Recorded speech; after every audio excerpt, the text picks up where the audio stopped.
The hazy weather continues. Good evening. This is CTV News. I'm Byron Scott. Well, the air quality across the region today is a little better than yesterday's. We've gone from code purple to code orange. Still, Prince George's health officials are encouraging residents to mask up. Today, only the County Health Department and the Prince George's Parks Agency is providing free masks to residents. 7 locations, including the Sports and Learning Complex in Landover, is giving out face coverings while supplies last. The distribution comes as wildfires in Canada continue to bring smoke to our area. The code orange alert means that the air quality is unhealthy for sensitive groups. Well, because of the brush fires that were coming from Canada and came down here, just for precaution, I have a kind of like respiratory issues, so I decided to put my mask back on. COVID has not totally gone away, and that coupled with the haze we've had the past couple of days, I think it's probably beneficial to continue to wear a mask. So they're free, so I decided to pick one up.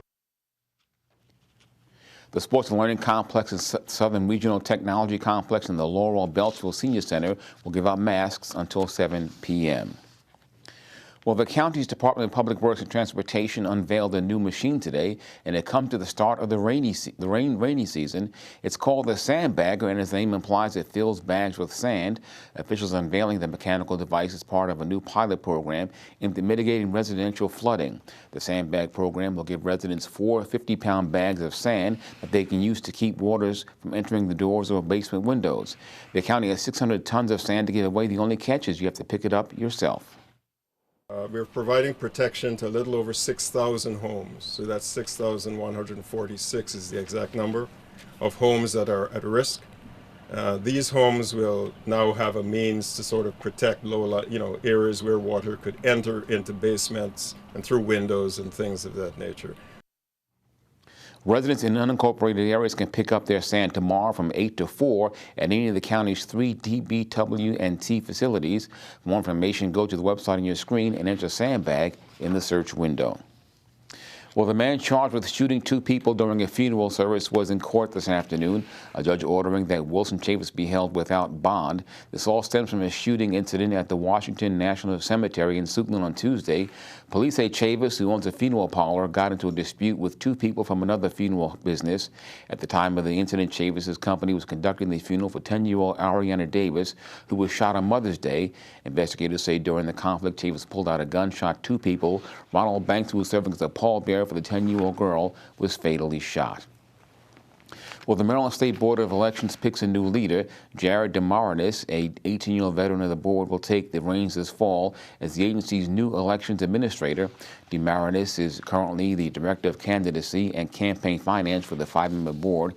He'll be responsible for managing the 2024 election season. The 49-year-old will succeed longtime administrator Linda Lamont, who will retire on September 1st. And you're watching CTV News. I'm Byron Scott. Coming up after the break, we're in Temple Hills visiting the 1101 Dance Academy as it gets ready for a big showcase. Stay with us.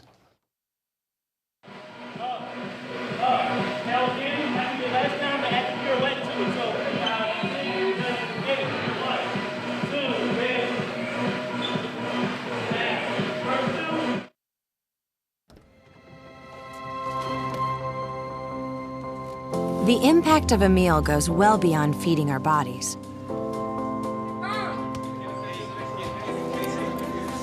Because when people are fed, futures are nourished. Everyone deserves to live a full life. And with your help, together we can end hunger. Join the movement at feedingamerica.org/act now.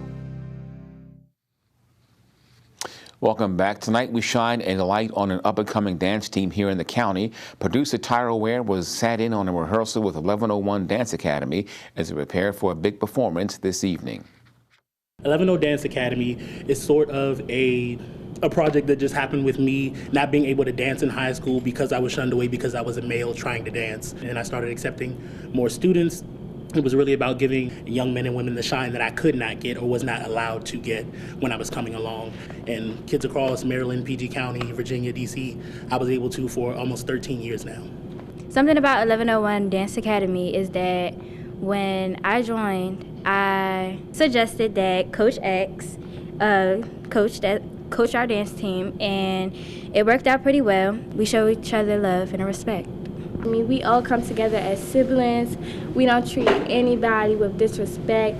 We all come together to dance and not play around. When I first joined, I was so nervous. I thought I didn't have the potential to join, but I really showed out and put a lot of emotions and power, and I did great. My favorite part of it is being able to give myself to them, because I did not have that somebody to. I had to be my own role model. I had to figure things out myself a lot of the times. Coming from a single mother, a lot of the things that she lent on to me, I just lend on to the kids. I've grown as a person, and I've grown my skills as a dancer. I feel as that Coach X is like the best coach, and he feels like a father figure to me. My favorite part is being about this team is our coach. Because since my dad passed, I looked at him as a father to me. So tonight's performance is a probate season, because basically this is our finale for the school portion of our season, and we have another entity that we pair with, which is Clan of Futuristic Artists. So we come together, they're vocalists and craft persons, then partner with our dancers to put on a show. So we're basically like one big sorority or fraternity that comes together and puts on a show for the kids and community that would like to come out and see. Okay, so what we're gonna bring tonight is swag, energy, and hopefully make y'all wanna join the team. Tonight, we're gonna bring so much power and energy that y'all gonna think that we is so crazy. Our performance is happening tonight. I'm very happy my mother is coming out, and it's gonna be so great. A few people coming out to definitely see the works of the children and what we've been going on, because that's what it's all about, the kids.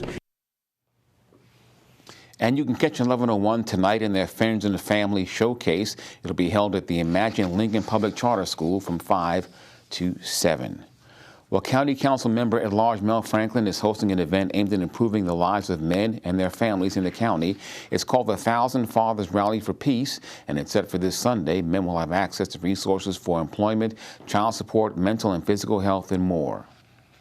The data is clear that when you have a strong presence of a father in a young person's life, the progress goes up dramatically in terms of academic achievement, in terms of their physical and mental health, and the chances of negative outcomes like going to prison and other suicide and other negative outcomes goes down. And so we know that stronger fatherhood isn't the total answer to our challenges, but it definitely has to be a part of the answer. And the rally will be at the Showplace Arena in Upper Marlboro this Sunday from 3 to 6 p.m. with the doors opening at 2. For additional information, visit the website on your screen.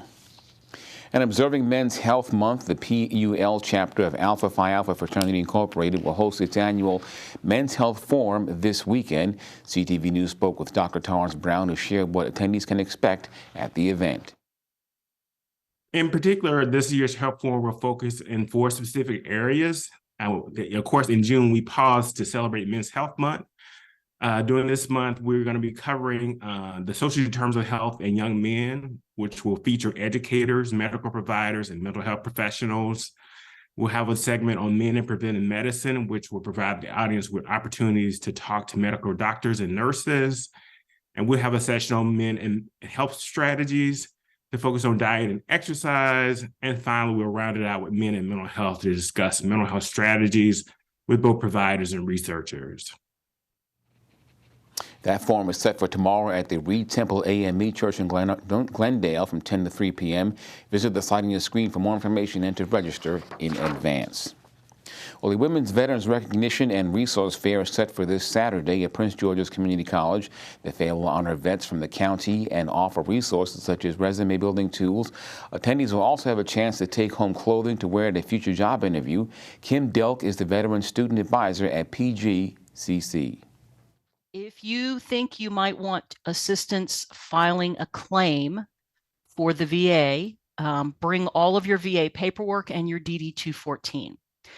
If you are interested in that free smartphone with the Affordable Connectivity Program, you are going to need to bring proof of receiving a government benefit like SNAP, Medicaid, SSI, a veteran's pension or survivor benefit, or proof of income, which has to be dated within the past 12 months. For the free suit, you have to be able to prove you're a veteran. So either a DD-214, your VA health identification card, or your photo ID that actually says on it, veteran. And the event goes from 10 to 2 p.m. at the Prince George's Community College Center. You can register by searching Women Veterans Day on Eventbrite or register in person tomorrow. Well, stay tuned. Your Friday Sports page with Simon Buggs is coming up. Stay tuned. Hey everybody, and coming up soon, 2 players from the Washington Commanders talk about their experience being at the team's minicamp, and the newly hired general manager of the Washington Wizards speaks at its introductory press conference. Stay tuned. Losing control of your nude images online is terrifying. And if you're a teen,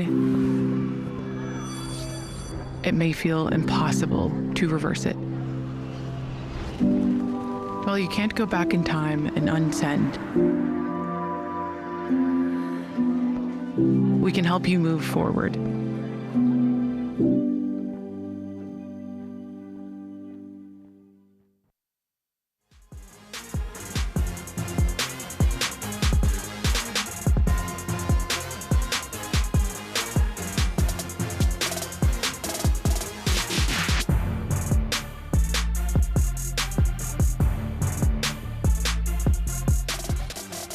Alright everybody, it's time for your Friday Sports page. We'll start with the NFL.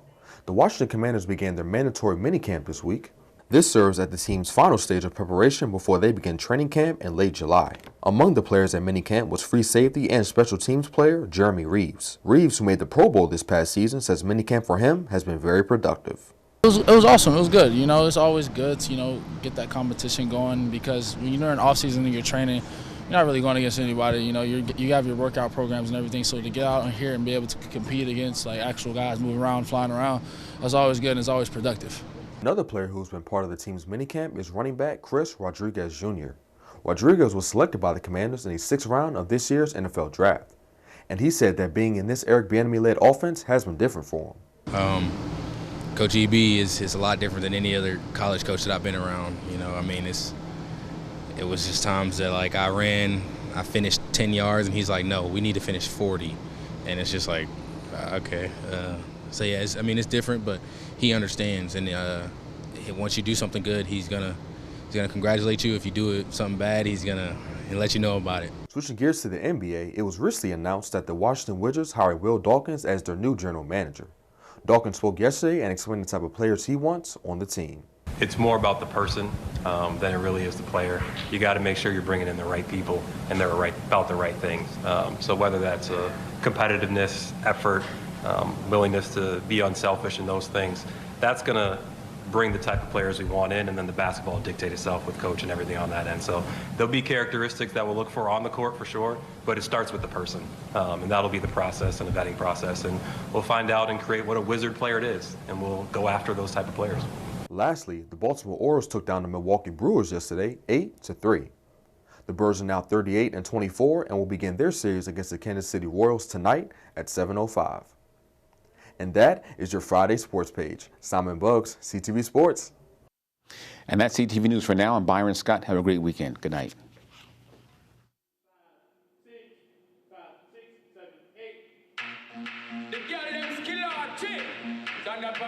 Some give it up, some give it up, some give it up to our girls. 5 million and 40 naughty shorty. Baby girl, I'm a girl, I'm a girl. Sandbagger say, well, woman, the way they time cold, I wanna be keeping you warm. I got the right temperature for shelter you from the storm. Hold on, girl, I got the right tactics to turn you on. And girl, I wanna be the papa, you can be the mom. Because the girl them rock out on the floor, from you don't wanna work this performer. From you don't wanna man, we can't turn you on.